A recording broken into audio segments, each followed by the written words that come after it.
Well, hello my Jedi friends. Today you catch me out and about having a little walk.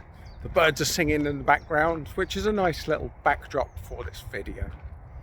And what I want to talk about today is that so many systems and so many people, and including me, when I first learned how to use energy, I always thought it was I need to take some time out of my day, I need to put some time aside, a bit like meditation, I need to be still, I need to be quiet, I need to be in certain situations.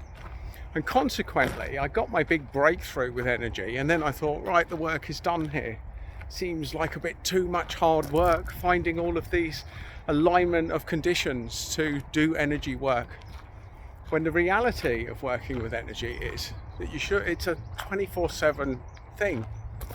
That energy is about using your mind to improve outcomes and to set boundaries around you. And on that basis, everything you do is energy, everything, even going out walking now. And I can set my boundaries for nature to energize me more, for more birds to come out and start singing, for more creatures to come out, for nature to take its course, for nature to energize me. It's my intention on here. And to get some insight of what's the interesting message I have for you today. And this, my Jedi friends, is it. That energy is a 24/7 thing. It's not something that you just do.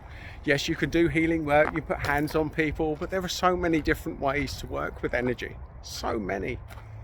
And from the moment you get out of bed, you can energize yourself to the moment you go back to bed.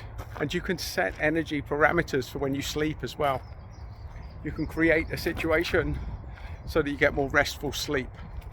And energy can pretty much work with you for as much as you want to work with it. But there's no switching off. Energy never switches off.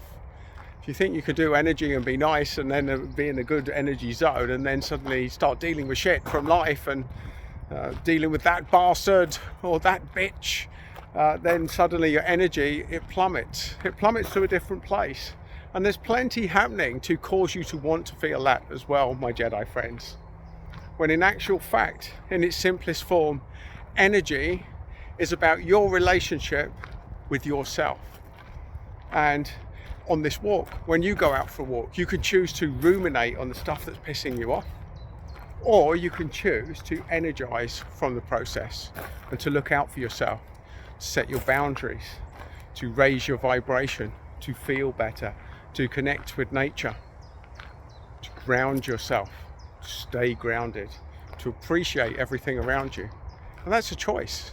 It's not just a choice when you go out walking, that's a choice in everything in your life, everything that you do. Everything you show up for, every time you answer the phone, every time you make a phone call, every time you enter a building, every time you have an interaction with someone. You are energizing the outcome with your mind. And if you're thinking good things, you're far more likely to get good outcomes. And if you're thinking not so good things, then it's far more likely that you'll energize not so good outcomes. And it is that simple, folks. The people that do stuff to you that make you think bad things, by you thinking bad things, they win. So the ultimate revenge is to look after yourself better, to improve the relationship with yourself, to energize yourself more, to set your energy space, and to be untouchable. Now that doesn't mean you're not going to get affected when people do shit things to you, but what this is about is improving your relationship with yourself and reducing the time that you spend in a negative zone. But most importantly of all, having the tools to get out of it. And there, my Jedi friends, is what energy is all about. So go and energize yourself and feel better.